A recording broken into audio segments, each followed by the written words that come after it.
I'm Brandi Kruse. Coming up today on Undivided, the Democratic state lawmaker who is behind a bill that would ease sentencing enhancements for things like gun crimes and gang activity joins us. Plus, they're banging on the door. Left-wing anarchists swarm, barricade, and intimidate a group of conservatives on the campus of the University of Washington. And it's looking like Governor Bob Ferguson's first big test could be rent control. That and more coming up today on Undivided. Remember, you can support our show for just $5 a month by signing up at undividedpod.com.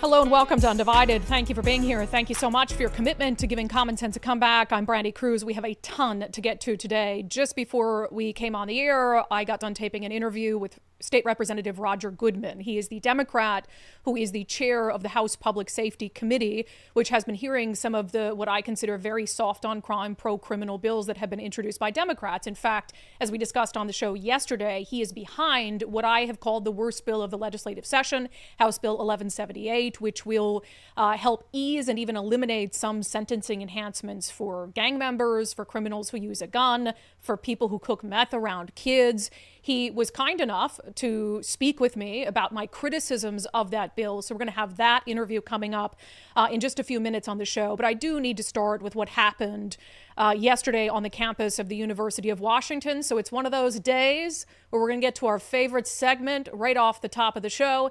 It is our segment on freaking believable.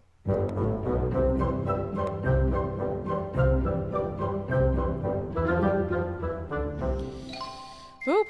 All right. So, first of all, we already know. This goes so. It almost doesn't work out more perfect than this. That we're talking yesterday about the pardons of the J6ers, and how I want to be very consistent, morally consistent on political violence. I have condemned and reported on political violence for my entire career in Seattle from the left. It's one of the reasons why I am so outraged by Washington's domestic violent extremism task force put together by Bob Ferguson, because they completely ignore the most prevalent kind of political violence in Washington state, and that's the left, anarchists, Antifa, BLM, the things we've seen play out in front of news cameras over and over. They focus on right-wing, white supremacist violence, and it was born out of and after January 6th. And so I disagree with some of the pardons in the way that the J6 issue was dealt with. Some of them I think are very legitimate, but at the core is a frustration that there's two tiers of justice for political violence. One tier of justice on the right, where you go to federal prison for maybe 20 years, and another tier of justice on the left, where you don't even get arrested and you're allowed to continue the behavior over and over and over again, and nothing ever happens to you. What happened at the University of Washington last night is a prime example of this. So there was a woman named Olivia. I'm going to butcher her last name, so I'm not even going to try. She is with the Riley Gaines Center. And so she focuses on this issue of protecting girls' spaces, protecting girls' sports. And so obviously it was a very timely event that she was going to be hosting at the University of Washington, because they say they're a free speech campus. So you can have even a right-wing protect women event there, but it was held by Turning Point USA. So Turning Point USA hosting this event at UW had been pretty well publicized. Olivia is going to be there speaking to just a small group of students. Our friend Jonathan Cho, God bless Jonathan Cho. He was all over the place yesterday. What will we do without him? He sets this up for us. So, the second this event begins, it's being disrupted by Antifa and far left demonstrators who initially the disruption was outside, right? So here's Jonathan Cho setting this up for us. This was supposed to be an event here at the UW, another Turning Point event that should have gone off without a hitch, but instead some activists infiltrated the room, pulled the fire alarm, and now we're trying to figure out how to turn this fire alarm off. It's the fact that they're censoring our speech now. They're not allowing the people who actually want to attend the event in the room. Isn't that the irony here? They're trying to cancel your speech. They're the side that keeps trying to censor common sense. Exactly, yeah. Yeah, so they're calling them TERFs, transgender, exclusionary, radical feminism. Same when Nicole and I got protested for being transphobes, for supporting parental rights. It's the who's who. So they infiltrate it and they can't even tolerate. Oh my God, our ears can't even bear speech we disagree with. So it's like, why'd you come in the room then? And so they pull the fire alarm to try to disrupt the event. They're ended up escorted out. And then also, so they're trying to figure out how to turn off the fire alarm. And then there's this higher pitch sort of beeping that's going on. Well, it turns out from the outside, these protesters busted in one of the windows and threw in this sort of sound-making device. Here's a clip. Wow, they broke the window. Yeah, officer finds it. Smashes it. They broke a window, which, of course, why would they not? That's the question I would ask. Why would they not? These are the exact same people who were terrorizing the campus of the University of Washington with the whole pro-Hamas sit-in. And they broke windows and they vandalized and they spray painted and nothing ever happened to them. In fact, the university made concessions for them. Oh, here's all the things we're going to do to investigate Islamophobia and all this. So why would they not? I mean, why would they not? They've done this behavior so many times. It's the same people. So then things got pretty scary, honestly. And I put myself in the position, I mean, I know what it's like to be surrounded by a mob. I know what it's like to be trying to keep your cool as a young woman and have people terrorizing you. So Olivia's in the room and all of a sudden, the people who'd come in and pull the fire alarm, they're escorted out. Police are inside and the doors to the room are closed. And that's when these left-wing terrorists we got all these flashlights banging on the door. This is what was going on from Olivia's perspective. They're banging on the Look door. We were finally able to get into the room. We have a couple people in here with us, and they just keep banging on the doors. It's really annoying. Yelling. Screaming. Anybody in there?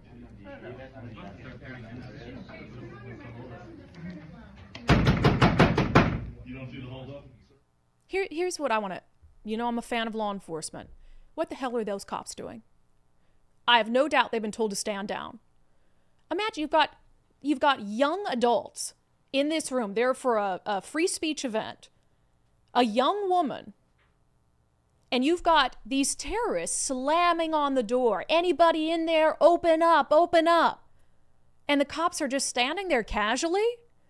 I'm going to give those individual officers the benefit of the doubt and assume that their bosses have told them to stand down. We've reached out to the University of Washington today to ask why the hell they cannot control or refuse to control left-wing extremists who terrorize young people, including students, on their campus. So things just got worse. Now, outside, there's a huge group, and they surrounded, according to Jonathan Cho, the entire building. They're monitoring all the entrances and exits. They have this group barricaded, which should be unlawful imprisonment, barricaded in the room, barricaded in the building. Flashbacks to when my crew was barricaded in the fire station during CHOP, when they went to the back door and the front door. There was no way out for us. Absolutely horrifying. Outside, so Bennett Hasselton has been on our show before. Bennett Hasselton, he's a leftist, but he kind of shows up at these protests and he'll hold these big signs with something clever written on them, and he never engages in violence. He'll usually just sort of try to talk to people about his position on things. But for some reason, even Antifa even hates Bennett. Because he won't engage in their sort of tactics. He's been assaulted by Antifa at an event previously. He'll actually acknowledge the existence of Antifa because he's outside with one of his signs and he's trying to tell Antifa, hey, disagreement isn't violence, so to speak. And looks like they punched him in the face or pushed him. Here's a video. Okay, a man disagreeing with you is not a predator. Yep. A man disagreeing with you is not a threat or a predator, he says, or something. And so they just assault him. And he posted that and said, Antifa assaulted me. He also told me in a private message that he went over to the University of Washington police. And he says, I was just assaulted. It's on camera. I have my GoPro on. And they refused to do anything about it. Because they said, this is according to him, that they couldn't go into the crowd and arrest people because it would be dangerous. Aren't you the police? Isn't that literally your job? And sometimes your job is dangerous? Again, has to be coming from the president of the University of Washington. And one of the things, and this got so bad, by the way, this absolutely just makes me so sad. So eventually the kind of crowd disperses. And again, a lot of time goes by. And UW police, to get the people who were in the room for the actual event out after the crowd dispersed, just make them sit in there barricaded, held hostage, essentially. They come in and they're like, we'll escort you out 3 at a time. Here's the video.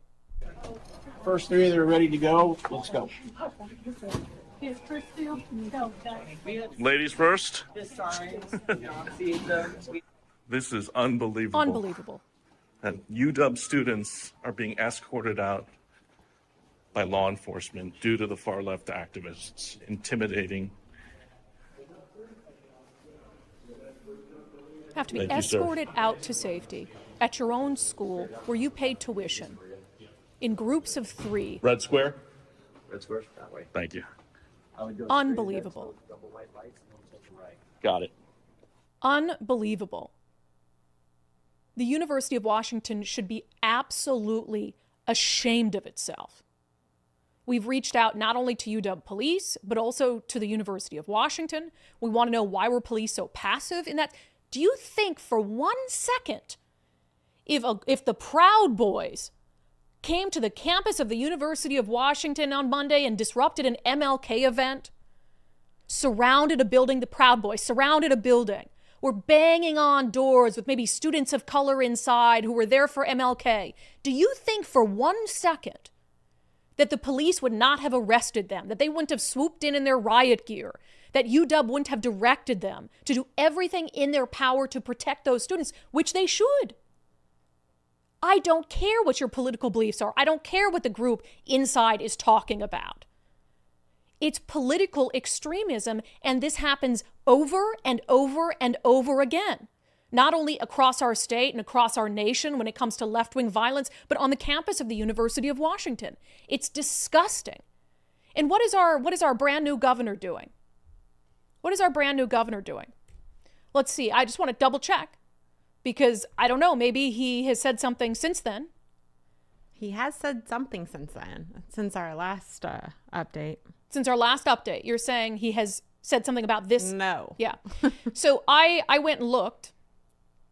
I'm so pissed off. I'm so pissed off.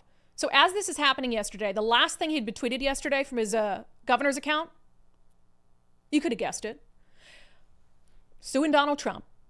And, well, suing Donald Trump. We started preparing for this scenario more than a year ago. The excellent team at the Attorney General's office is ready to fight this unlawful action. They will have the full support of my administration. So, praising the suing of Donald Trump. That's what he's focused on. He's the same person he has always been. Well, his alma mater, by the way. And he expects us to believe that he's now some moderate, and he's celebrating over Donald Trump, and he's in the last hour even. He has absolutely, he posted something about Results Washington, getting that back online, which tracks their progress. He posted something about their housing transportation subcommittee in Washington state needing more housing. So he's been busy. He's been a busy bird on social media. But he absolutely has not been talking about the violent left-wing extremists on the campus of his alma mater because he's not a leader. And he's never talked about those things. The only time he's ever called out left-wing extremism is during his campaign for governor. During his campaign for governor, where he called out the Hamas sympathizers who were blocking the interstate. The only time he'd ever done that, to the best of my knowledge. When the city was burning in 2020, when CHOP was taken over, the only statement he put out at the time was about racial justice and criminal justice reform. He doesn't care about that stuff because it's not politically palatable. So you have a governor, you have an attorney general, you have a Democratic majority, you have a president at the University of Washington, you have a domestic violent extremism task force that if it's doing its job should be focused on these exact things, but nobody gives a flying fuck. Nobody cares. Nobody cares if students who might be conservative or might be open to conservative ideas are harassed and intimidated and barricaded and unlawfully imprisoned. Nobody cares. And so, I don't want to hear what any of you have to say about J6. That's why it rings hollow to me. It's disgusting. It's criminal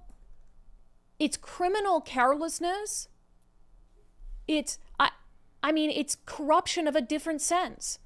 and they need to be held personally liable for it.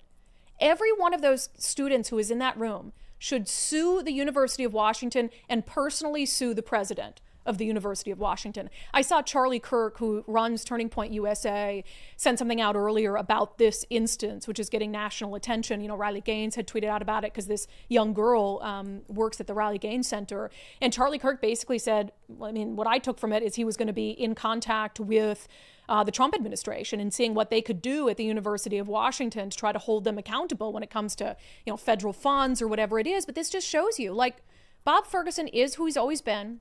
I haven't seen, Nicole, you have not received any sort of response from UW? I have not. At this juncture. I don't hear you.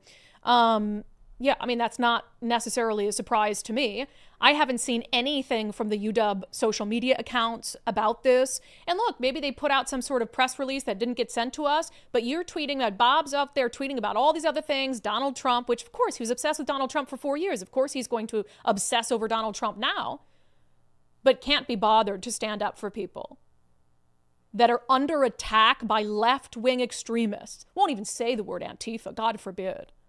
So what do we do about this? What do we collectively do about this?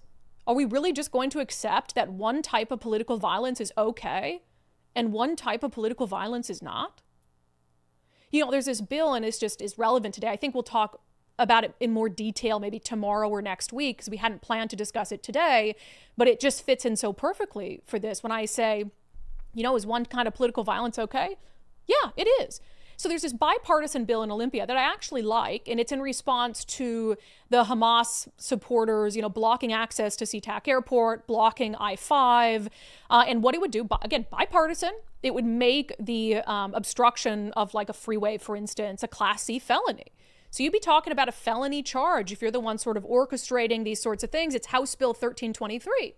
So bipartisan, here's what Sean Scott, newest member of the Washington State Legislature, the socialist that the city of Seattle, in all its wisdom, decided to send to Olympia to make laws for the rest of us. Here's what he had to say about this bipartisan bill to make it a Class C felony to block a freeway for 5 hours, to block access to an international airport for 5 hours. He said, HB 1323 is a bipartisan bill that would make protesting on Washington state highways a Class C felony, because mass protest will be a crucial tool of resistance to both federal fascism and local austerity measures. We must make sure it doesn't pass. Because mass protest will be a crucial tool of resistance to both federal fascism and local austerity measures. We must make sure it doesn't pass.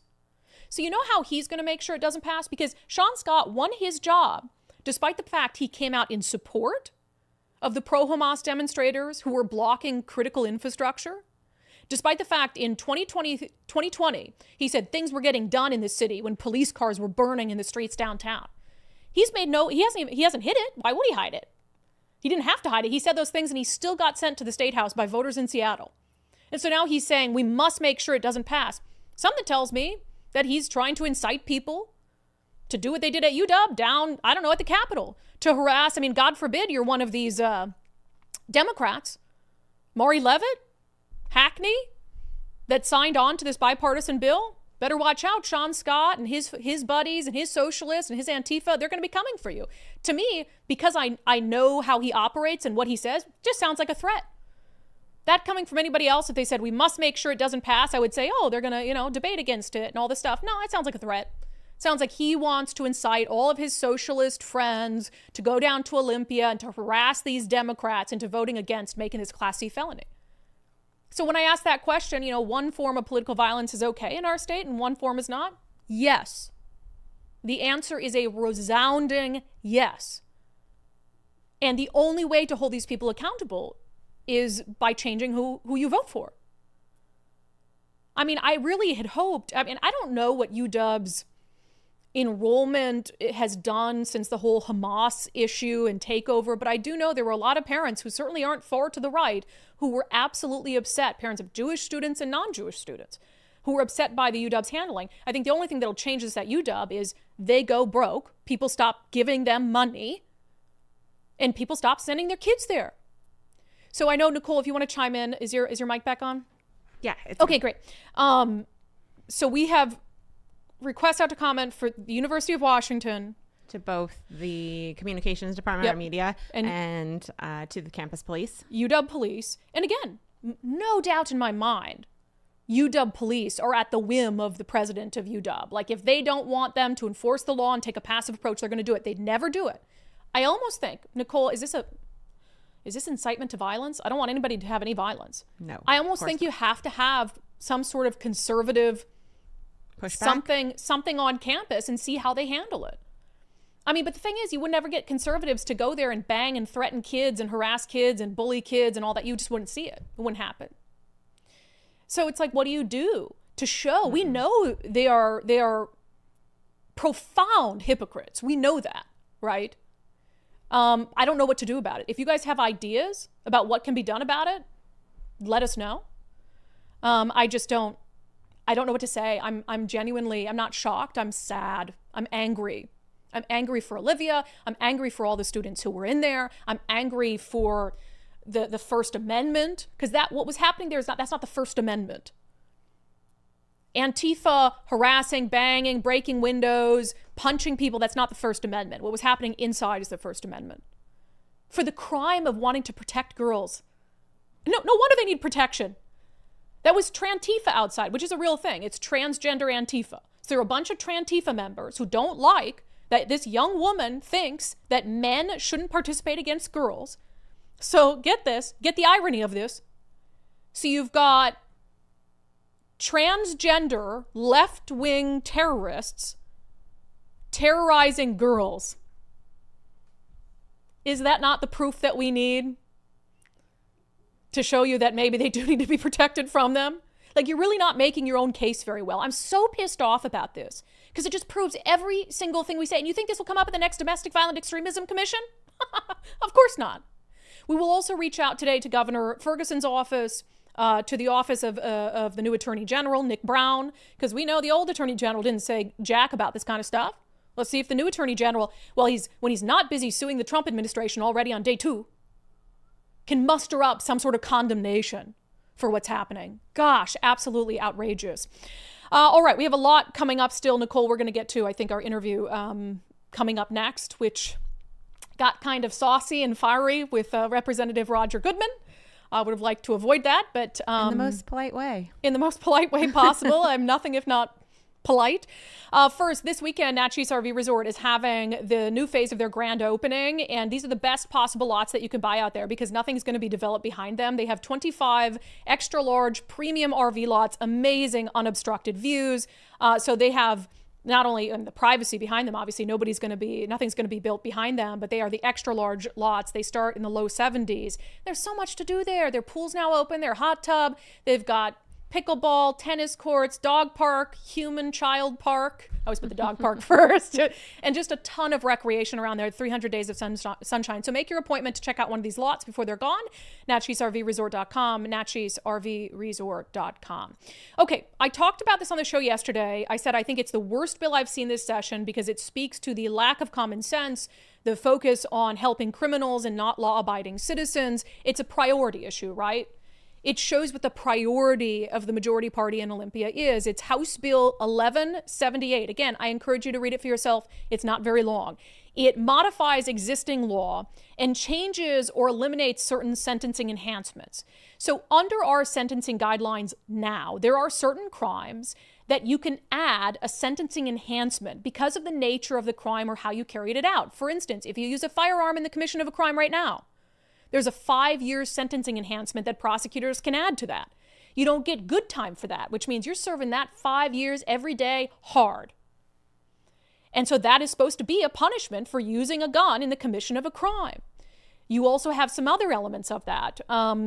For instance, if you are a gang member who's an adult and you recruit a juvenile gang member to commit a felony, basically on your behalf because they're not going to get punished as much as you would, there's a sentencing enhancement for that, as there should be. And for several other things. But what 1178 does is it eliminates or it eases some of those sentencing enhancements to be able to cook meth around kids. Now, there's a sentencing enhancement for that. If 1178 passes, we'll ease that sentencing enhancement. Sexually motivated crimes. Yep, they want to change that. They want you to be able to earn good time if you get an enhancement for a sexually motivated offense, according to House Bill 1178. If you recruit a juvenile to commit a crime, a felony crime as a gang member, they want to eliminate the sentencing enhancement for that. If you use a gun, a firearm in the commission of a crime, which we're supposed to believe is like the #1 issue in Washington state, gun violence and thwarting it and gun control, and at the same time that they're pushing all these gun control bills, they are pushing through this bill to reduce the punishment for criminals who use guns to commit a crime. So I railed on this yesterday. I posted some of the hearing about the bill on social media. It went crazy because people are livid about it. They really feel like we have a pro-crime, pro-criminal majority in Olympia. So Nicole reached out yesterday to the lead sponsor of this bill, who also happens to be the chair of the House Public Safety Committee, Democrat Representative Roger Goodman. And Representative Goodman is nice enough to join us today on Undivided. Representative Goodman, welcome to Undivided. Thanks, Brandi. It's good to be back with you. Yeah, I appreciate you coming on because by now I'm sure you know how I feel about some of the bills that have been on your committee, some of the bills that you have introduced. So I always appreciate your willingness to come and chat with them. I am going to be very blunt with you today, sir. Is that all right? Absolutely. Okay. Even if you said it wasn't, I was going to be anyway. Well, I mean, that's the way you are anyway. That's why people like you. Oh, I guess. Or don't like me. Here's the deal. I've said this behind the scenes. I've said it on my show, so I'm going to say it to your face. I have come to this place where I feel like some of these bills are designed to intentionally make the public safety crisis worse. I know you're going to disagree with me on that. I just cannot come up with any other reason in my mind why you guys on the Public Safety Committee would be prioritizing some of these things. So let's talk about, first, you can respond to that if you want. My assertion that I've made several times publicly that some of these bills are designed to make the public safety crisis worse. Well, we probably should talk about individual bills because some of them have to do with sentencing, some of them have to do with law enforcement, and so forth. Let's talk about 1178 then, reducing sentencing enhancements or easing or eliminating sentencing enhancements for some of these crimes like gun crimes. Yes, so the bill that I've introduced would give judges discretion when imposing enhancements, so an additional time to a prison sentence, to order them concurrently rather than consecutively. What that means is that right now judges are not able to unstack weapons enhancements, for instance. So if you wield a weapon in front of 5 people, that's assault in the first degree, but no one got hurt, you still get 25 extra years on your sentence because it's 5 years per victim. But the judge, in a case where, again, no harm was done, would not have the discretion to unstack and impose 1 or maybe 2 enhancements. In a case where someone pistol whips 5 people with a weapon and injures them all, well then, yeah, perhaps that's deserving of an enhancement, 5-year enhancement for each victim. So the idea is to give the judge's discretion to tailor the sentence to the individual and to the circumstances. And this recommendation came to me from the prosecutors. And this recommendation was also unanimously supported by the Sentencing Guidelines Commission and the Criminal Sentencing Task Force, which deliberated for 3 years on many sentencing issues and included all stakeholders at the table. So, and it was a unanimous recommendation. So the idea is not to lessen penalties, it's to give judges discretion on a case-by-case basis to order the sentence that is most appropriate. I'll give you an example. Someone was driving a car, 19-year-old kid driving a car, the 2 people in the back, they were the criminals. They went into the house, robbed them, beat them up, tied them up, stole their weapons, and then came back to the car and said, okay, drive away. This kid had no idea. He was just, an innocent, not innocent kid. And he said, wait a minute, I didn't know all this was going to happen. But because of accomplice liability, he was charged with all of that. And he said, I'm going to go to trial. I was just driving the car. He got 81 years because of all of the enhancements stacked on top of each other. And the 2 criminals in the back, they pled to somewhere between 10 or 15 years. And so it's those types of inequities, those types of clearly excessive sentences that do not meet the interest of justice that we want to fix. So that bill really, again, it was a consensus recommendation. And it gives judges discretion. That's basically the bottom line in this bill. It gives judges discretion to tailor the sentence to the circumstances and the individual. There's a lot to unpack there. I don't understand why prosecutors would bring you this bill, because prosecutors can use their discretion. We've covered a case. I covered a homicide case in the city of Tacoma where prosecutors bargained away and dropped a firearm enhancement entirely. Prosecutors do not have to pursue enhancements. So why would prosecutors come to you seeking that when they can do it themselves? They've seen many cases where, particularly when it goes to trial, that so-called trial penalty, where when someone is not smart enough and calls for a trial, the sentence is usually very much longer than what comes out of plea agreements. But that's a tool of prosecutors. I've had a family member who's been subjected to that too, who went through the criminal justice system, and they had a choice between going to trial and taking like 20, the potential of risking 20 years of their life, or taking a deal for something they said they didn't do. And I disagree with that tool, but that's a tool of prosecutors. So what prosecutors brought this to you and said, we need to do this? This was the Washington Association of Prosecuting Attorneys. It was the organization and this was years ago. This was before the pandemic. And so there's been some argument that because we've seen an increase in violent crime, which, by the way, is settling down, we can get into that debate in another interview, and we've seen the use of firearms in more and more offenses, that should be the reason that we shouldn't make this change. It has nothing to do what the levels of crime, whatever is going on out there doesn't affect each individual case and the judge's discretion to decide the sentence in each individual case. If it's a bad case, somebody got killed, a bunch of people got killed, give it up, lock them up forever. But if there was no harm done, and we have so many stories from the incarcerated at the hearing about their underlying offense, for instance, a nonviolent drug possession case where a weapon was found unloaded in a backpack, and that added multiple years to the sentence of a nonviolent drug possession case. Nothing to do with harm to anyone, just a gun happened to be there. So that's just one example. Representative, not to be rude, you're making a lot of excuses for criminals. Oh, somebody had a gun, they waved it in front of 5 people, and oh, we should take it easy on them. We don't want to stack those enhancements. Oh, this 19-year-old kid, he just happened to be in the car with a bunch of gangbangers who are going to go commit a crime. I think that's what gets at people, is you're the chair of the Public Safety Committee. We're in a public safety crisis that has been getting worse and worse. Our homicide rate has doubled over the past 12 years. The numbers of shots fired and gun-related incidents specifically involving gangs. Yet here you guys are debating the merits. But case by case, the public wants fairness in our criminal justice system. Fairness on both sides. The balance that we have to strike is trying to keep our communities safe, but also protecting individual rights. And that's a very tough balance. A lot of people take that for granted.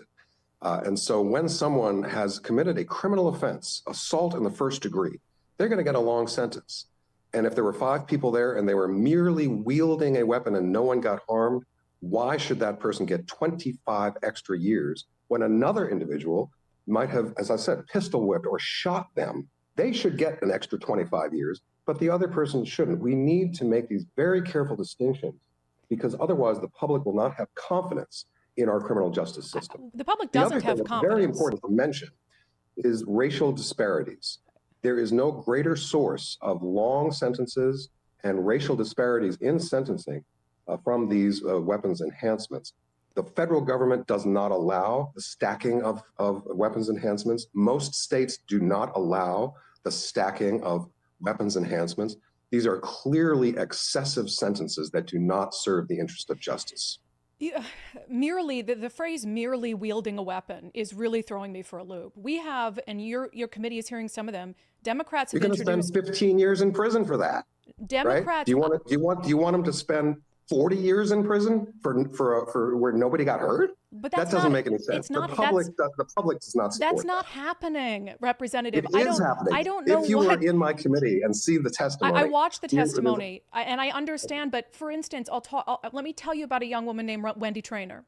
Wendy was dating a guy named Josh Ellis. You can always Ellis. come up with a story, right? You just came up with stories too, right? Both sides. I know, but hear it out, because I think that's the problem. In your committee, there are a lot of stories being told from criminals, people who are sympathetic with criminals. And look, like I said, I have had family on that side of the criminal justice system too.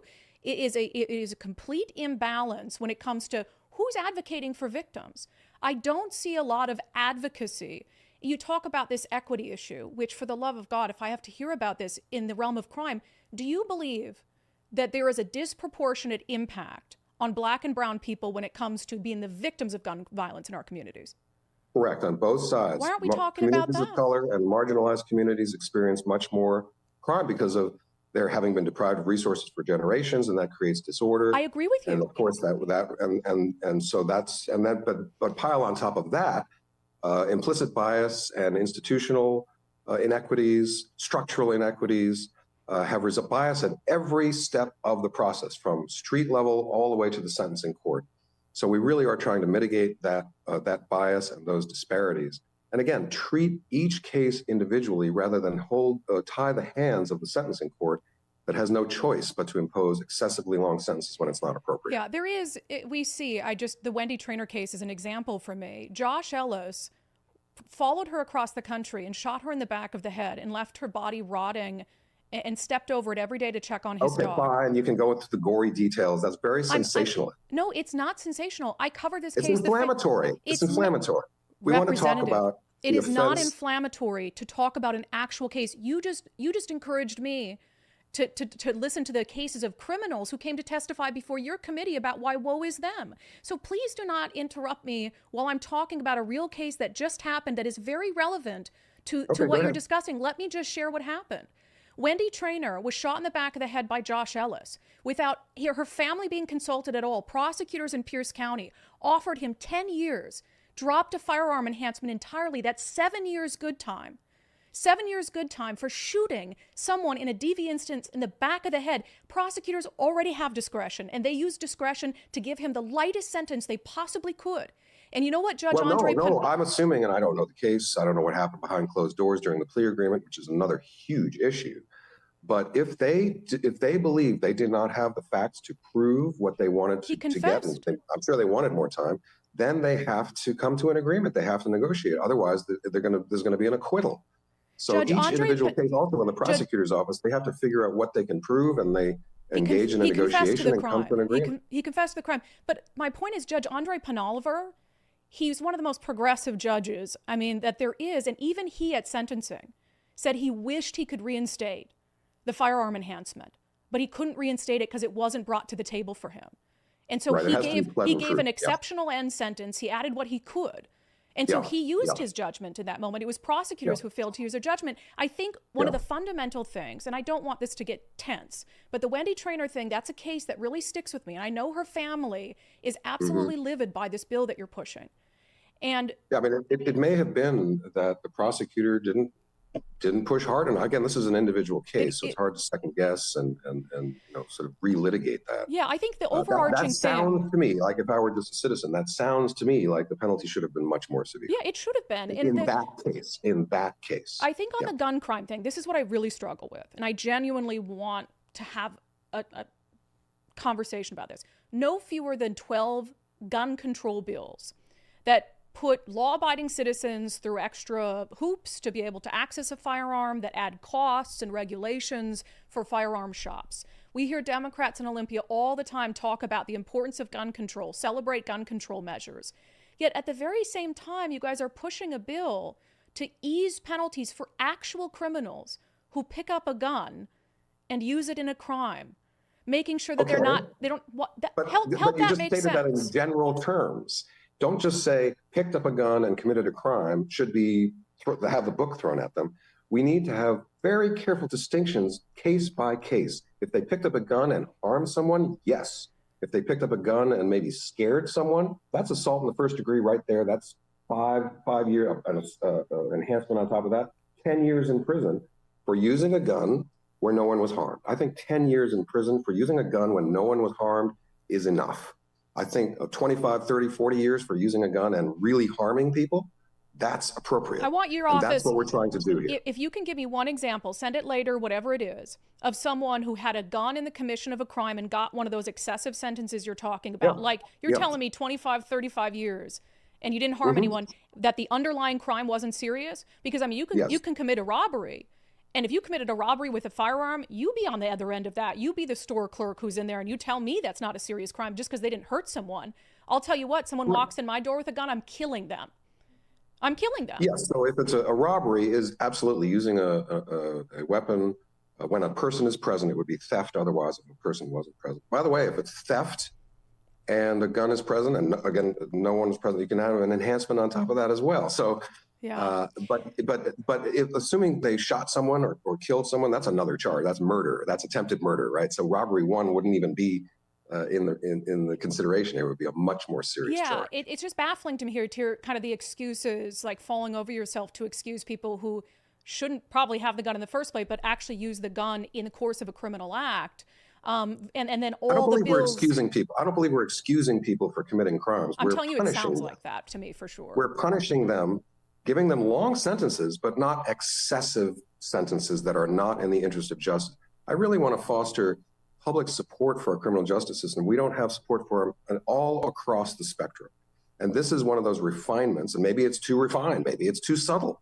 But I do believe that sentences should be tailored to the individual, tailored to the circumstances. And these people are going to go to prison for a long time, one way or the other, whether it's 10 years or 15 years or 40 or 45 years, but it should be based on the conduct and based on the harm done. Yeah, I agree with all of that. I just don't think that's what's happening. And that's what the prosecutors brought to me. I just don't think that's what's happening. I think we're seeing a lot of low-end sentences. This has been a complaint for a long time.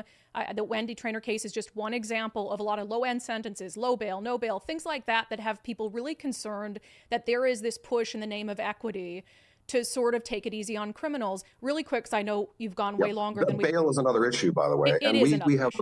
We have the 4th longest prison sentences in the country because the legislature over the last 40 years has continued to crank them up and provide no discretion to judges. So we're trying to refine the law, again, to provide the proper balance. Yeah, and I think I would also just point to that. Washington State also, as a percentage, has the highest percentage of people in prison for violent offenses. We don't put people in prison for nonviolent offenses in the state. A lot of other states do. So that's why you have a lot of the other states, when you balance those out, that have people in there for less time because they put people in prison. I think that's good. I think that we should be confining those who are violent. We have one of the lowest incarceration rates in the country, and that also reflects that those who are in prison are the ones who should be there. 2 more quick questions. I know we've gone way over. I appreciate your time. Sure. You guys got rid of enhancements for a couple things. Rid of them entirely, or this bill would. It hasn't been passed yet. Including for an adult gang member who recruits a juvenile gang member to commit a felony. Yeah, that sounds pretty scary. Well, the prosecutors actually recommended getting rid of this as well. Well, they should be fired. Those prosecutors should be fired. No. Justify it for me. The way the enhancement is worded in the law, it's unusable. It's not, perhaps we could amend it, but what prosecutors are doing instead is seeking an aggravated sentence based on the same thing. If you're going to recruit juveniles into gangs, we need to punish that more. And so the sentences imposed in those cases use an aggravating factor to increase the time for the same thing. So this particular enhancement hasn't been used. It's been used once in the last 25 years, and prosecutors have given up trying to use it because it's just not workable. So that sounds kind of technical, but we are able to punish those who do that in another way. Yeah, my concern with that is prosecuting offices vary county to county. I would be willing to bet, and I don't know what prosecutor runs the group or is, president or whatever, what you mentioned. I guarantee it's King County or Pierce County or some sort of liberal jurisdiction. I'll look into it. I don't know. Because then they're coming to you with all these things that they want because they're soft on crime prosecutors. Okay. And then the rest of the states. That's where the gang is happening. It's Yakima. Yakima they're not able to use this enhancement. They're not able to use this enhancement. If that's true, that's different. If that's true, that's different. The one other one that I'm just truly baffled by, the sexual motivation, reducing or easing enhancements for sexually motivated crimes. Why is that something you're concerned with doing? So that was brought to my attention, and I do intend to amend that. We are not going to be reducing enhancement time for sexual motivation. That was in the bill. I didn't see that, and that is an exception. We're gonna amend that. It was in the bill. It's your bill. You didn't see it? There was a broad provision in the bill related to enhancements being eligible for partial confinement and earned early release, and the sexual motivation enhancement is one of the 19 enhancements there. Okay. I did not intend to do that, and that is something that we're going to fix. Okay, and the cooking meth around a kid, that's not worthy of stacked enhancements? Because the example you used with guns is, you got a gun, there's 5 people, you get 5 enhancements. Hell, if you're cooking meth around 5 kids, I want you to get 5 enhancements. I guess it would depend on I'm just trying to think that through. Again, those enhancements would still be applied. It gets rid of the mandatory stacking. So the mandatory stacking element, stacking really applies to the guns. That's the issue, is the stacking of these gun enhancements where it just is excessive, and so the judges want, and prosecutors too, in some cases, would like to see them unstacked and again, federal law and most states don't allow stacking anyway. So I don't know how much of an anomaly or an outlier we really want to be on this. Yeah, and so I'll just take another look at it, because from your own bill, the two things that would get rid of a mandatory stacking is firearm and deadly weapons enhancements and cooking meth around kids, which I'm sort of looking at that like, why are we? Which doesn't happen anymore. It's all standard doses coming up from Mexico, right? Why are we focused on it? What are you focused on to make our communities safer? What are you focused on to help make our communities safer and hold criminals accountable? Are there any bills like that? Well, it's really in the budget. We're going to be needing to invest in two things. One is crisis outreach. Our public spaces are not safe, or they're not perceived to be safe. Yeah. People suffering from behavioral health disorders, rooting through garbage and urinating and lying around, and running afoul of the law, but there's not a lot of criminal intent there. We need massive crisis outreach on the streets. Yeah. That will make people feel safer, which will align with crime rates coming down to below 2019 levels now. So even though crime rates have come down pre-pandemic, people don't feel safe. And so what we need to do is literally clean up the streets and help those people who are suffering from disorders. That's the top priority as far as I'm concerned. Because and let law-abiding citizens carry their guns in those places, because you guys are trying to take away our ability to carry a gun to protect ourselves in some of those places. So if you could not do that would be helpful.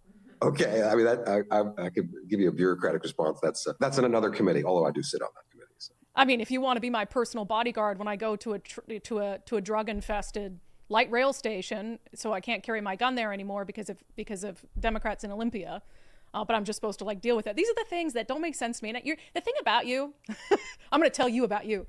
You're such a reasonable guy. I've talked to you many times. You're on the show. I think that's a very reasonable thing. I appreciate it. So I have a hard time sometimes in my mind squaring that and other things I've heard you support and say with some of these bills. It really throws me for a loop.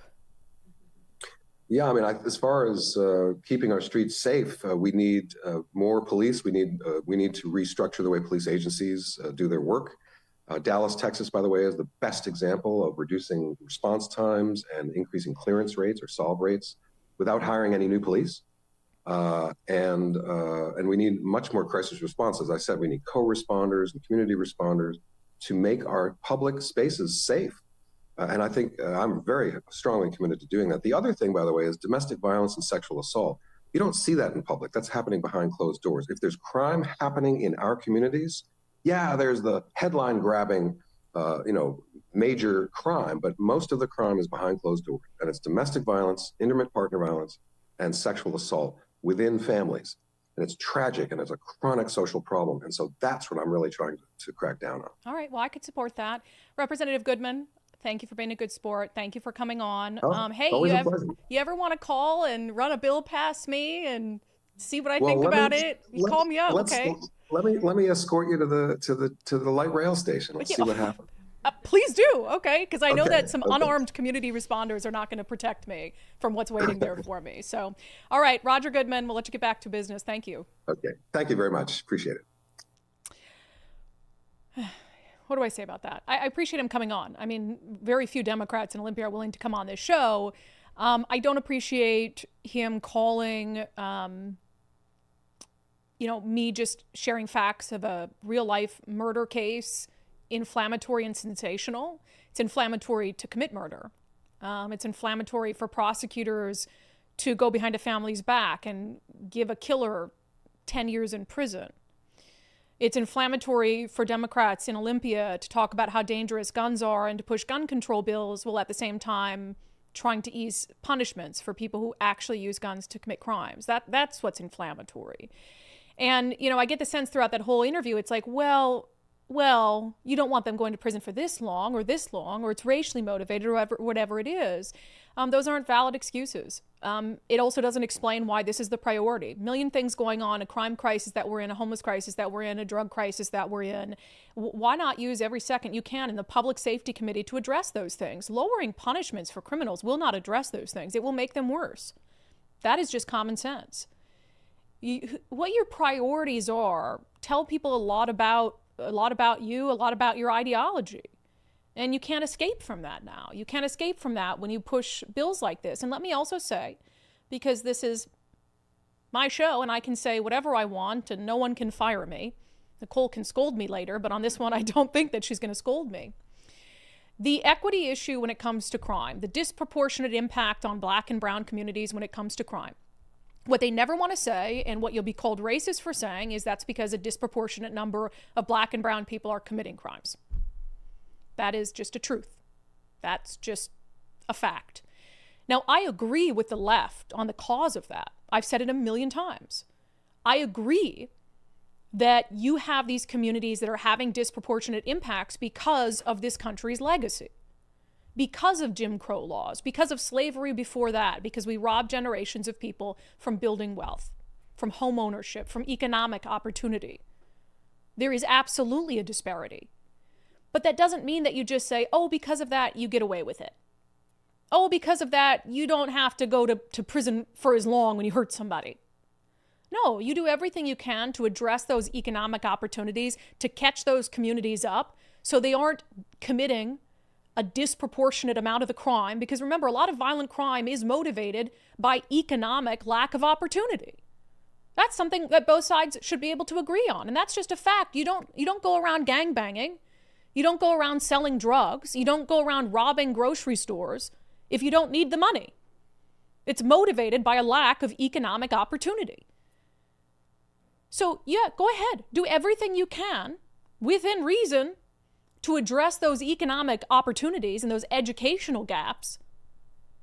But that doesn't mean in the meantime, while you do that, that you say, oh, woe is you, you shot someone. I mean, in the Wendy Traynor case, the defense made Josh Ellis's race in black and white an argument for him getting a low sentence because of because of racial injustice. Literally argued. I wrote an op-ed about it for the Tacoma News Tribune before sentencing. Literally argued that because of the color of his skin, he should get less time for shooting a white woman and killing her. That doesn't fly.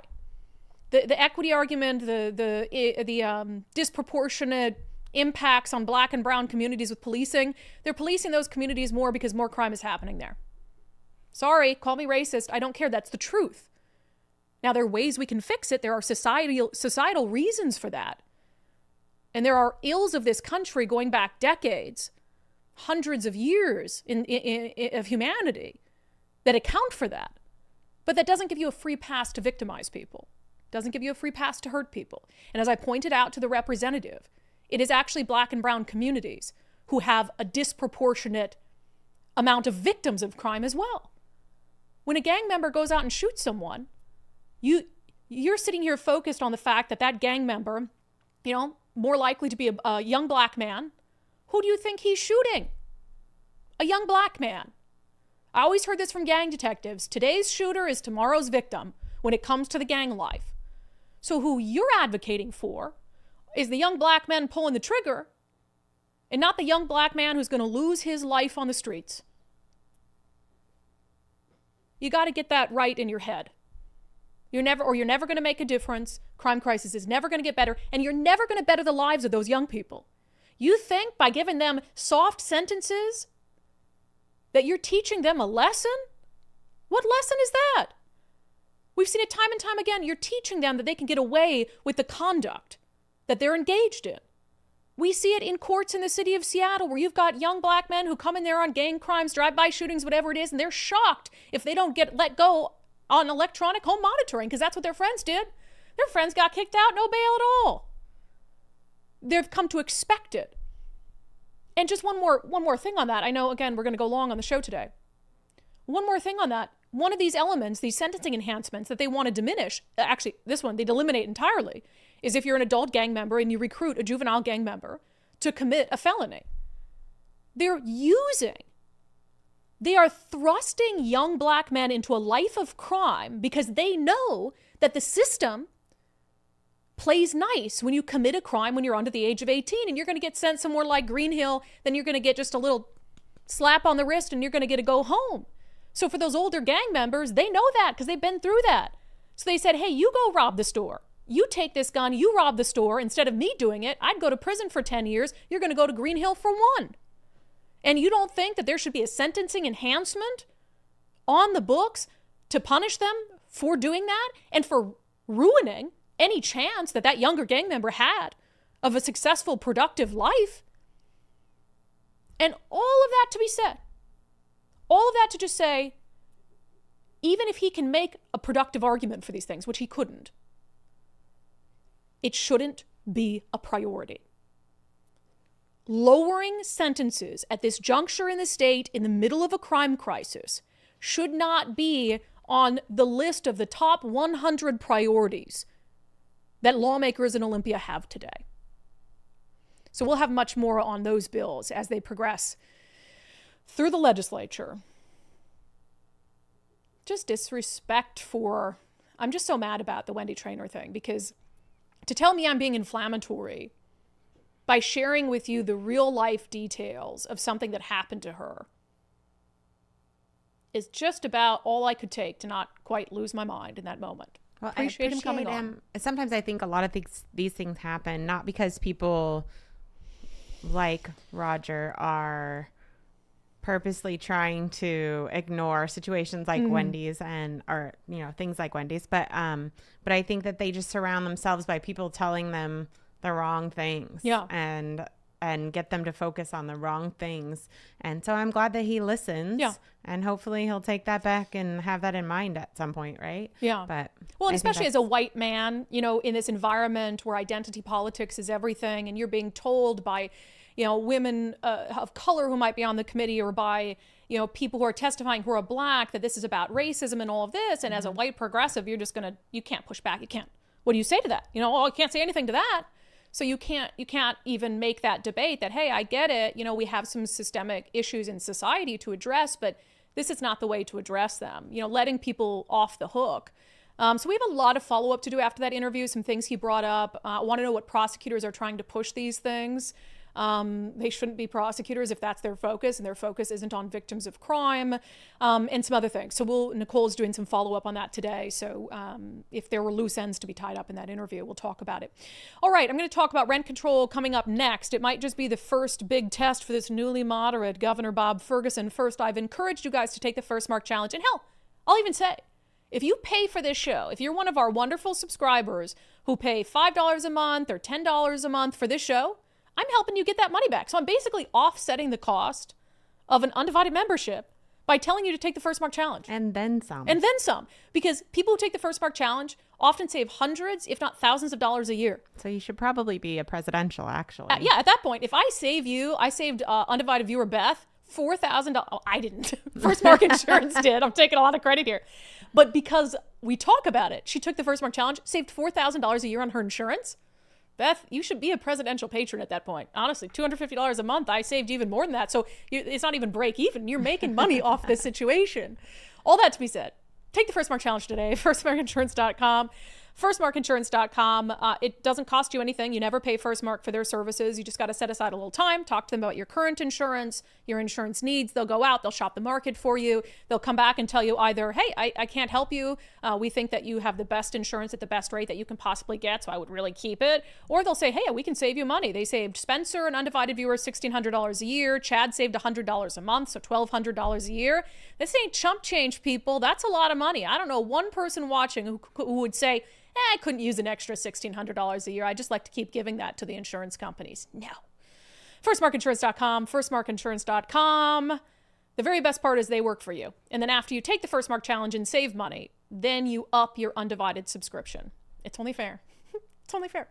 All right. I've said this about Bob Ferguson. I won't belabor the point, but he is going to have some tests ahead of him as the legislative session progresses. It's a long session. So remember, they have short sessions in Olympia and long sessions. This is a 105-day session, so it's longer. So throughout the session, of course, you're going to have some of, like maybe the bill we just talked about, 1178, where they're trying to take it easy on criminals. He's acting like a moderate. The test is going to be when these very, very not moderate bills make it to his desk. And we know one of what seems to be a top priority for Democrats is rent control. They gave it a hearing the first day of the session. It is already progressing through the legislature. They have the majorities to be able to push rent control, to cap rent increases at a time when we have a housing crisis in this state. At a time when landlords are already selling their units, they're being purchased by single families to be single family homes out of the rental pool entirely because of things like that.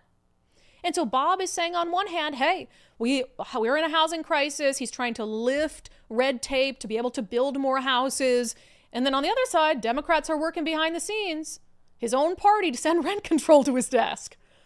That's going to be, I think, the biggest test of Bob Ferguson's newfound moderacy, is whether he's going to be willing to sign rent control in Washington state into law. And so the other aspect of this that I wanted to talk about today, we're joined by Morgan Irwin. So Morgan, he's going to probably, the name and he is going to look familiar to you. He's a former state lawmaker, but Morgan now works for the Association of Washington Businesses. And businesses have a huge stake in this because you need workforce housing. If we find ourselves in an even worse housing crisis, it directly impacts the economy. If you have any businesses that want to come here, that want to grow here, and there's not enough housing for their workforce, then it's just not an option for them. So there's so many things wrapped up in this, including the success of businesses. So Morgan Irwin, again with the Association of Washington Businesses, was nice enough to come on with us and talk about this fight over rent control. Morgan Irwin, welcome to Undivided. Thanks for having me on, Brandi. Yeah, so we're going to talk about rent control. I mean, we've discussed a lot on the show about how it's just a bad idea, just a horrible idea. But let's just work on the assumption that maybe it's going to pass. We know Democrats, if they want something to pass, it'll pass and it'll get signed by the governor. What impact, I guess, would that have on Washington state, maybe comparatively to surrounding states? Sure. So just backing up just slightly before that, in Olympia, we almost never agree that we even have a problem. And when it comes to housing, not only does pretty much everybody agree that we have a problem, but they even agree on what the cause of the problem is. And that never happens politically, right? Where both sides are like, oh, we have a problem and we agree on what it is. And in Washington state, we have a housing crisis. And that's driven by supply. We don't have enough supply. Bob Ferguson's come in. He said he wants to build 200,000 housing units in his first term. Estimates show that we need 1.1 million new housing units in Washington state in the next 2 decades. And this is kind of universally agreed upon. So will rent control help this fundamental driver of this housing crisis in Washington state? And what we would say is no. Does this help people who have a current rental or that would rent in the next couple of years? Potentially. In the short term, that you can see some positive impacts for a very small group of people. But will it help anybody else? And again, the answer is no. I represent Association Washington Business. We've got about 7,000 business members statewide, everybody from the really big guys, Walmart, Amazon, Microsoft, down to mom and pop tire shop. 65% of our members are 10 employees or less. And so representing kind of the entire state and talking to our membership on a really regular basis, we've got some large developers who've said hey, we build in 5, 6, 7 states. If Washington state puts this in, we won't build in Washington state. Right now on the West Coast of America, California has rent control in place. Oregon has rent control in place. If Washington was to adopt this version of rent control, it would be the most restrictive version of rent control on the entire West Coast, making us not only go from being the most attractive place to potentially build these large projects to being the least attractive place, the least profitable place to build any sort of multifamily housing. And I can go through the stats and the numbers between Washington, Oregon, and California. Yeah, and as far as the Association of Washington Business, I imagine you have a dog in the fight because you need workforce housing. Absolutely. That's a huge problem that we work on all the time. And a lot of people think of that in terms of our large urban centers, hey, we don't have enough workforce housing and people have to commute a long ways. It gets even worse if you go to a place like Goldendale or go to any of our smaller, more rural communities where we're bringing in industry. Simplot's going to build a new plant, or one of the other major manufacturers is going to build a new plant. It's going to employ a bunch of people. It'll really change that economy for the better in that area. But there's no housing within 50 miles, and trying to get those projects built, in a state that's saying, hey, we don't want you to be profitable as an operator of these multifamily properties. It's just really hard because the economics aren't there if we take them away. It's interesting because, the issues are related, obviously, and there's correlation between the two of them. But I think some Democrats see them as completely independent, rents are high, and the housing issue and the availability of housing and the supply is a different issue. And they blame you for rents being high. I mean, you talked about some of your members, Amazon. They blame Amazon for rents being high. And so what they want to do is artificially cap it because they almost think it's sort of this, well, the rich people are doing it, you know, intentionally and driving up rents or whatever it is. But what's your retort when they say the business community is what's driving up rents? You know, Bob Ferguson put together transition teams, various transition teams for various different topic areas. I served on one that was specific to housing that our Lieutenant Governor, Denny Heck, ran.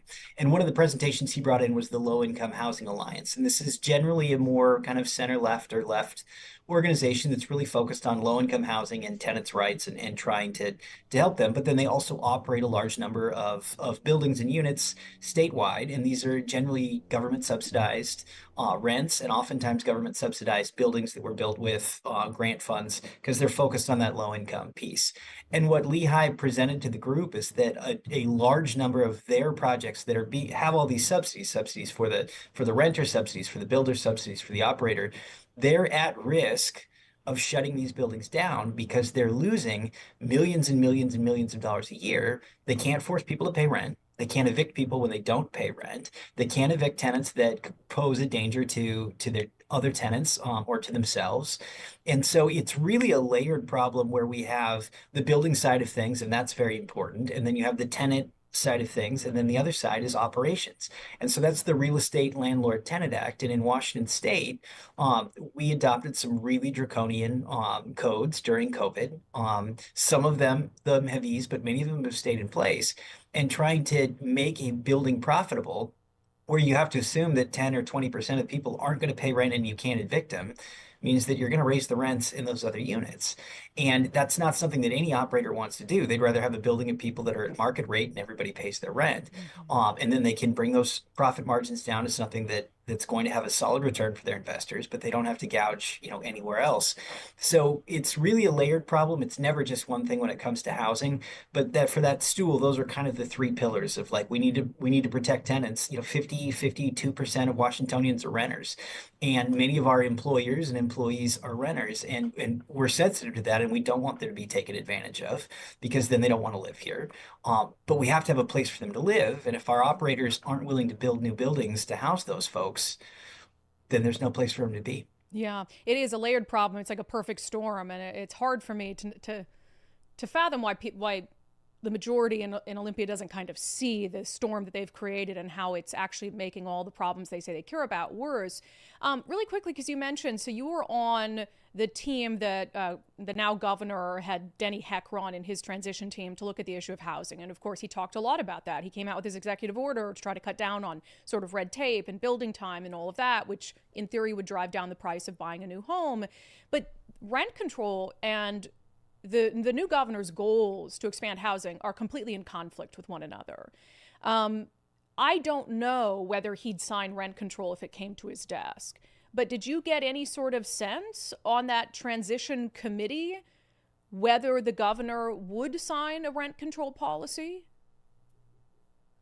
I did not get a direct sense of that. His housing advisor for his team is coming from the Tacoma area, so he just brought him in, and that was announced. And he's lived through Prop 1 in Tacoma and the repercussions for that city and their rental market. So he's got a really very much a boots on the ground, like, hey, been there, done that, seen what this does.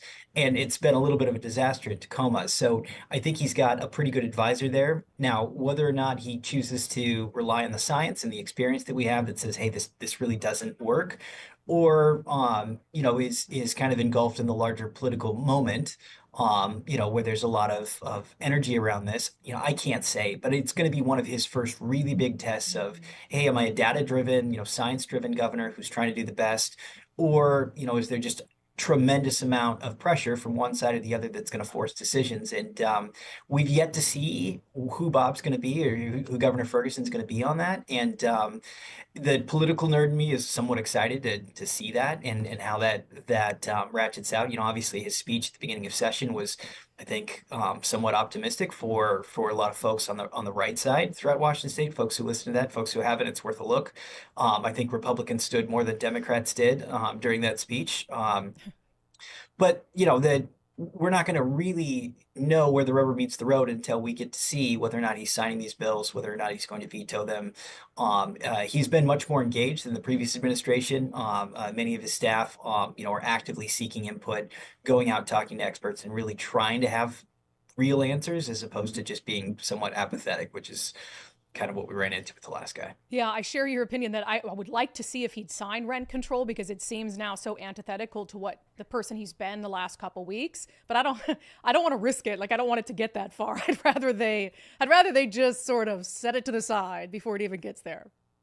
I think your political moment of the year was when Inslee said that he didn't know the CHOP was happening in Seattle. Yeah, The news to me quote right. that I don't think we're going to get that from this governor. This governor is much more engaged, and his staff is much more engaged, which is a positive thing, whichever direction he goes. But in terms of the real pressure test of, hey, are you willing to stand up to what is largely a liberal movement, not exclusively, and say, hey, the science doesn't support your desires, and we think it's better for the state to go in this other way. We don't know yet, and that's a hell of a test. I agree. And I don't know if he's going to pass it, but I hope he does if it comes down to it. Morgan Irwin, thank you so much. We appreciate it. Thank you. Did I say I hope he does if he comes down? I don't mean that. I hope he doesn't if it comes down to it. Although, man, having Bob Ferguson be saddled with rent control would be kind of nice. It's like this constant pull I have between like what's best for the state and, not preferring Bob Ferguson as a governor. So we'll see what happens with rent control, and it's moving quickly. So we're going to be following that. That segment is brought to you by our partners with the Rental Housing Association of Washington. It's why we've been focusing on rent control so much. It's an issue we care a lot about.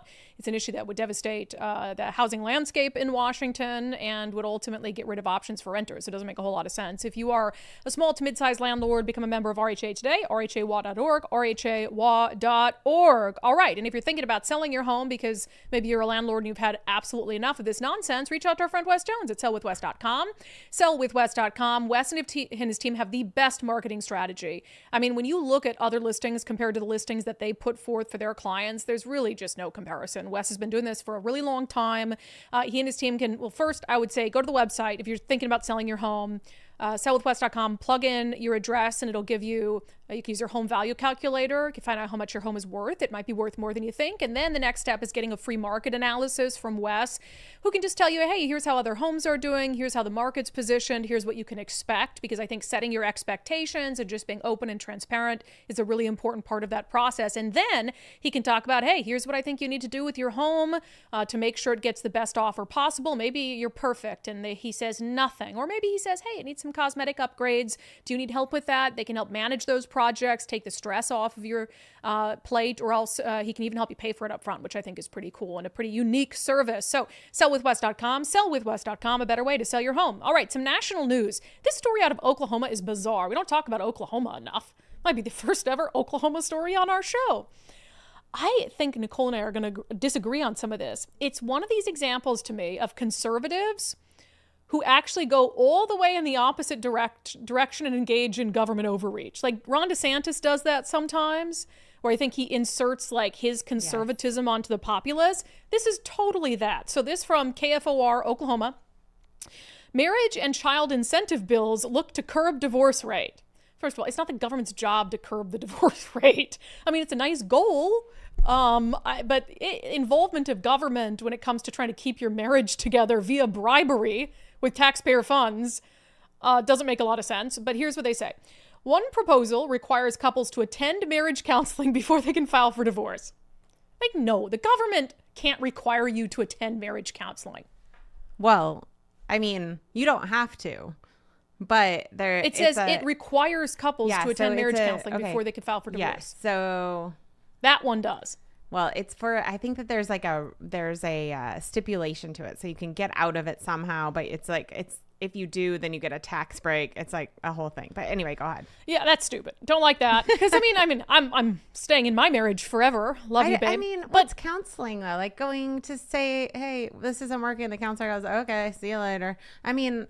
It doesn't say you have to be in counseling for a year. It doesn't say, I mean, it goes like, see if you can work it out. Maybe you're just looking at things from a wrong angle. And now it does have outs for, abuse and Yeah, it whatever. says the only way a divorce would be granted is if a spouse can prove abandonment of at least a year or abuse or adultery. So then you wouldn't have to go in and try to work it out in counseling. I don't know. I don't think that's terrible. It's not the government's place. It's not the government's place. And then it says the other gives a tax credit to married couples with kids. As long as it's their biological child. Yep. So then you can't adopt a bunch of kids. I guess they'd assume people would kind of abuse the system. Right. But what if you married someone and you're in a happy relationship and it's a stepchild? Yep, You still have a happy family unit. See, that's not fair. The bill also includes an incentive, $500 for each child under 18 living in the home of a mother and father while they're still married. No, if they said I do before marriage. No, that's the second one. Yeah, I'm sorry. reading. Come on, Nicole. Sorry, I'm jumping The ahead. bill also includes an incentive, $500 for each child under 18 living in the home of a mother and father while they're still married, and then $1,000 for each child under 18 living in the home of a mother and father who said I do before having children. So they're incentivizing wait until marriage to do it and produce a child. It's not the government's role in any of that stuff. And it's also giving taxpayer funds to prop up what your idea of, and I think it's a good societal thing, having the nuclear family. I don't want it to seem like I don't think nuclear families with a mother and a father intact and kids is a good thing. But having grown up in a home where there was a mother and father there for much longer than they should have been together, I wonder, would they have stayed together longer than they should have in an unhealthy environment because, we didn't have a lot of money. They were getting money from the government. That wouldn't have been a good thing either. Would they have actually gotten married? Well, they were common law married, in the state of Minnesota. Right. But it's just no. I mean, let people do what people are going to do. I think if the you're intent unhappy. here, okay, go ahead. Because apparently this is a thing in some states, I guess. But I think the intent here is to say that Oklahoma has one of the worst divorce rates in the country. Okay. So they're trying to encourage people to take steps to enter into better marriages and make sure that you want to get out of it before you get out of it. Yeah. So I don't know. It doesn't seem terrible. And what they're saying as a motivation for it is to, kids do better if they have the parental unit. 100%. And we all agree with that. Yeah. And then as far as the biological children thing, I don't know. I think it's an interesting concept to be like, hey, why don't you do it the right way before you have this marriage counseling before you get married and then have the kid instead of let's just bust out these kids.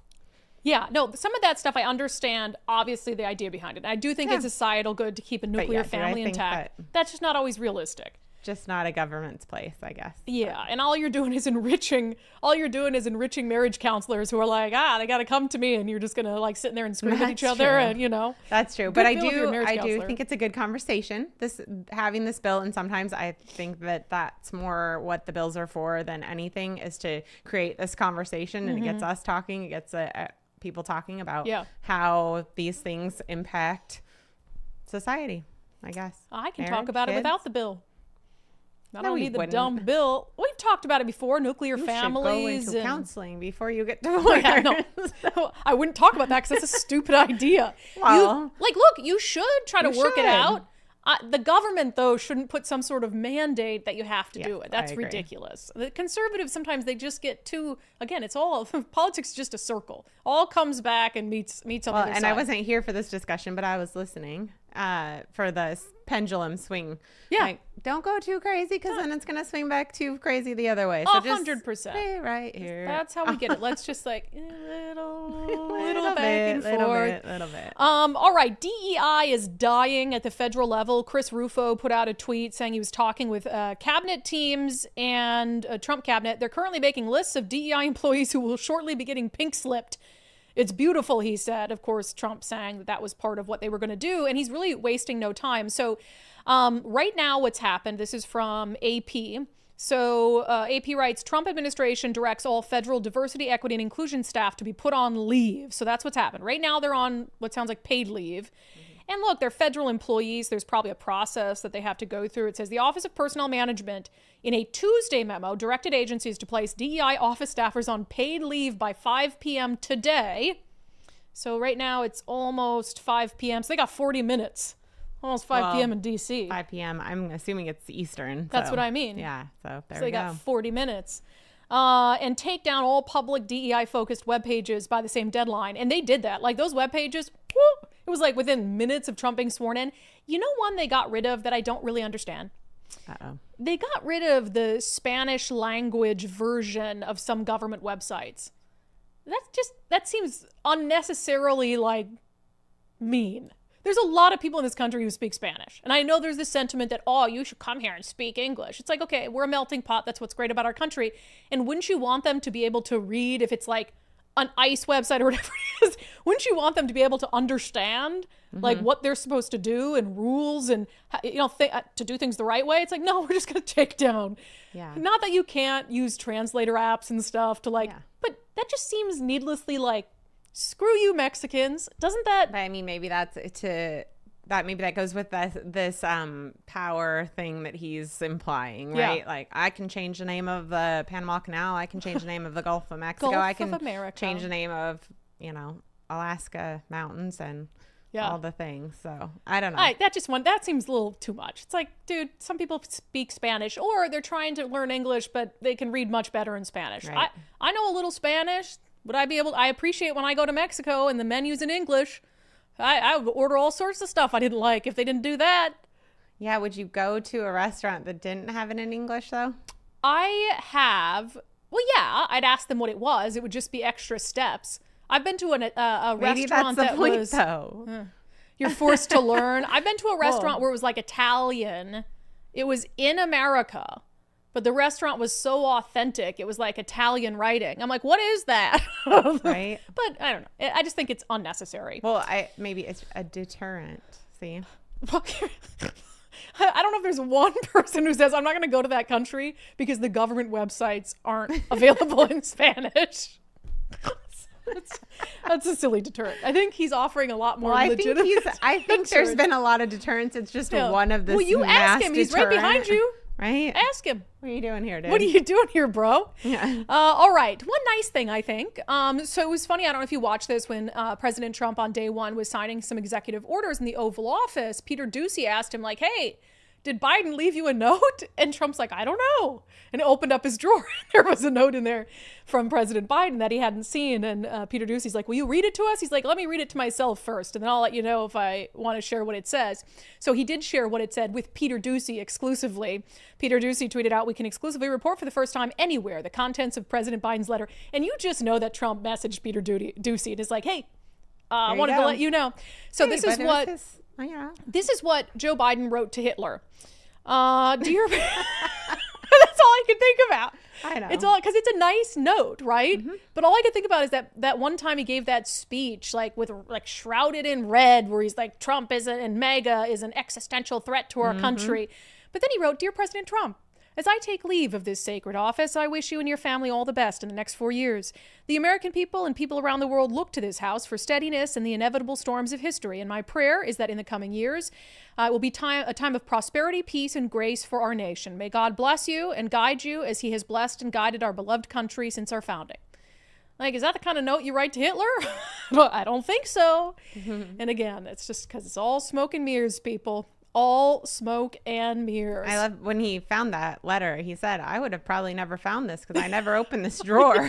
I'm like, wow, you don't open that drawer? He let Peter Doocy be the first one to know what the letter said. And it was a Diet Coke button was back too. Yeah, I saw that. Trump's Diet Coke button. Love it. I think it was an ice cream button for Biden, allegedly. But okay, we'll get to our daily subscriber show poll. Your questions and comments coming up next. You guys were funny today. Funny on the chat today. Ha ha.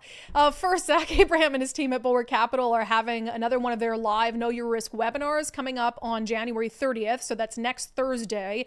You can register completely for free. KnowYourRiskRadio.com. KnowYourRiskRadio.com. They have a lot to cover.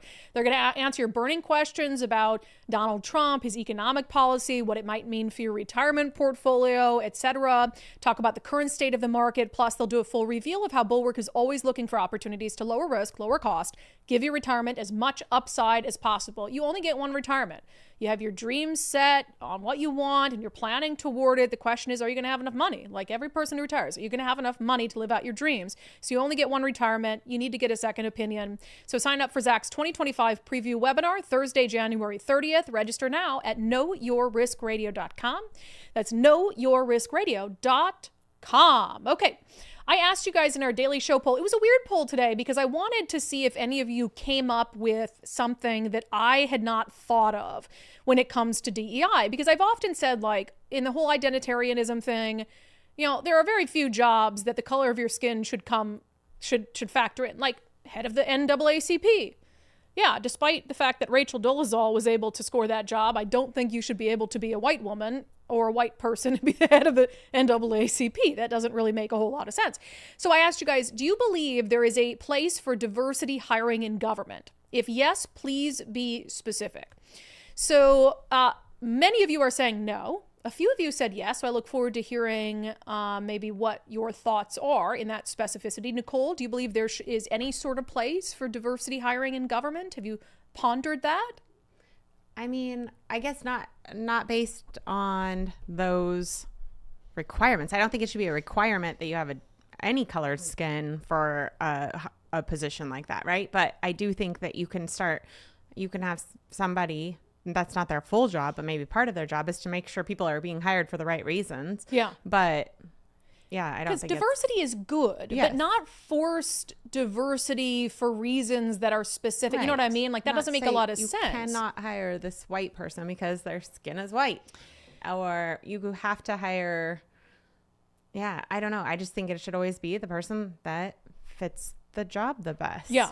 Yeah. And I mean, so Bob put this on Patreon. He said, of course there needs to be diversity in hiring, but it should be the natural result of hiring the most qualified people. To assume that there are not qualified minorities for virtually every job category is demeaning. And that's what I was saying is like, it's demeaning for Ketanji Brown Jackson, I think, for Biden to have said, I'm going to hire a black woman or nominate a black woman to the U.S. Supreme Court. Because like by any standard, she was qualified. And so making it about her skin color and her race is demeaning. I 100% agree with Bob.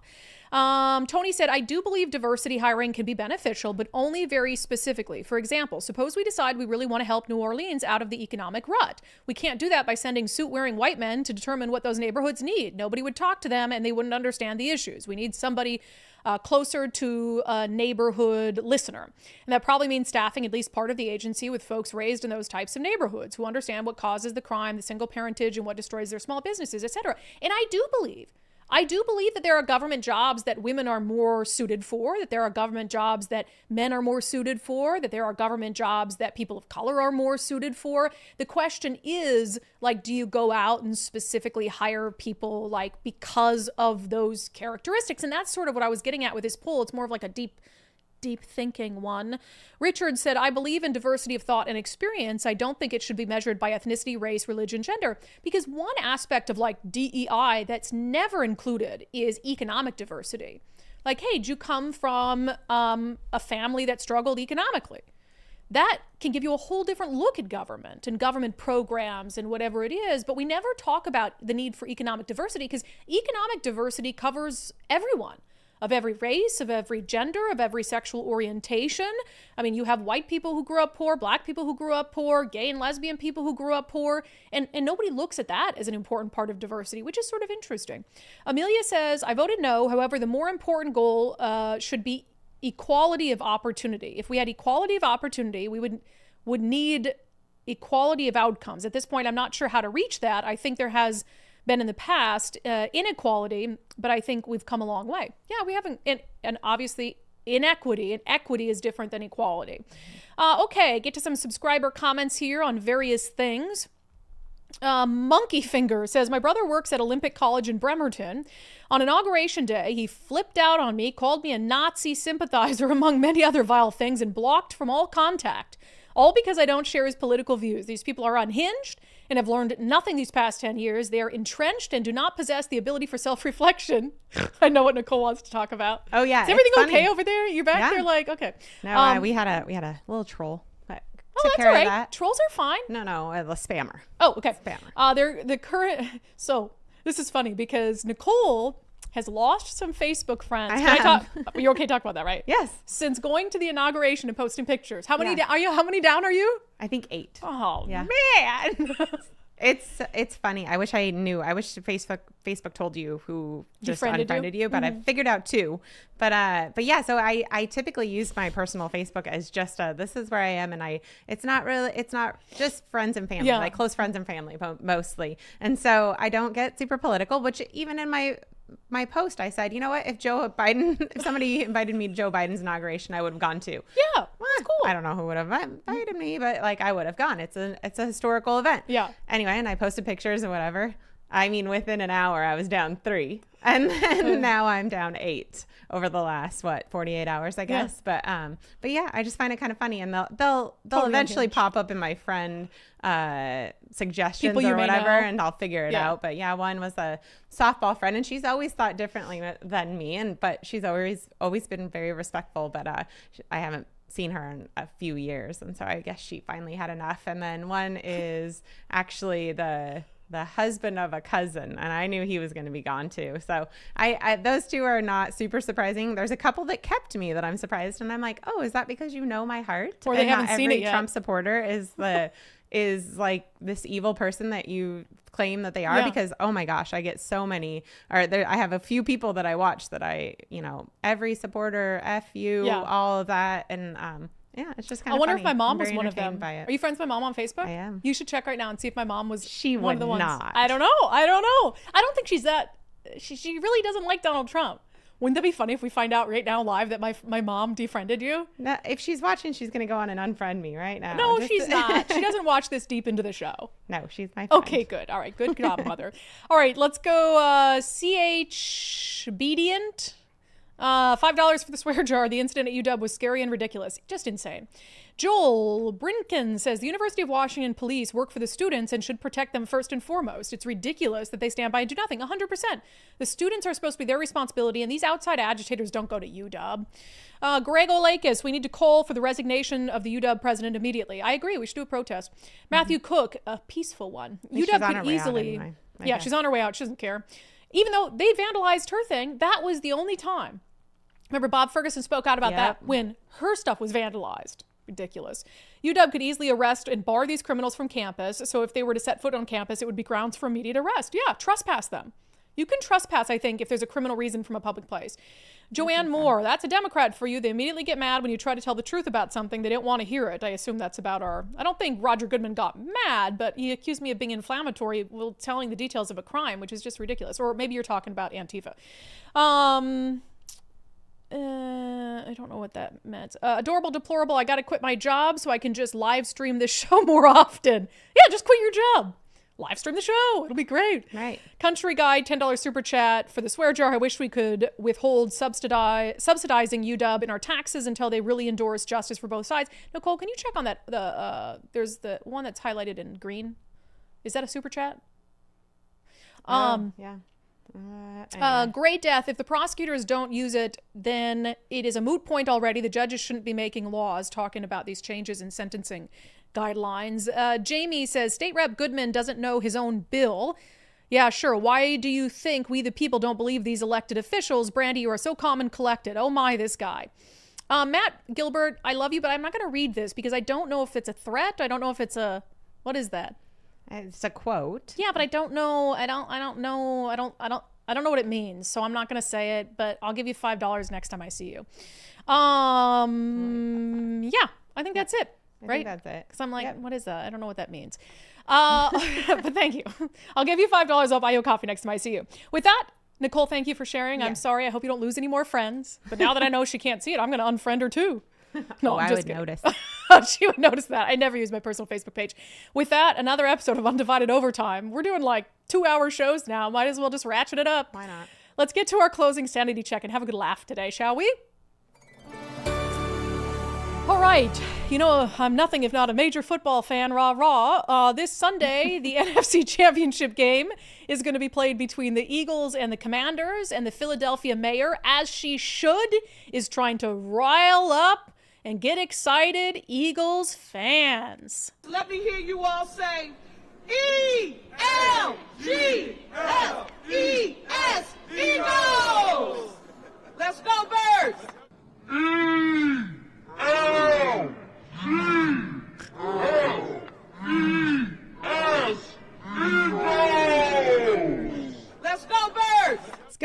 birds. Do it with me, Nicole. Everybody. ELGSES. Go Eagles. She doesn't even know she messed up. I love all the people around her, the total bootlickers who are like trying to spell it wrong with her so she doesn't feel so bad. Wasn't even close. ELGSES. It's okay. It's fine. You know, we all get a little excited. That's our bird. That's the country's bird, and you don't know that. It is our bird. Oh, man.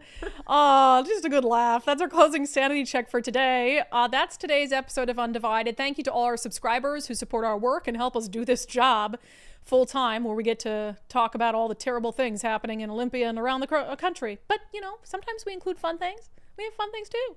If you haven't signed up to support the show already, you can do that for just $5 a month. undividedpod.com. undividedpod.com. And please don't unfriend Nicole on Facebook. It hurt. She's putting up a strong front, but her feelings are hurt. I don't like it. She's a good person, and she's counting her friend count very closely. So, you know, I can't have her sad.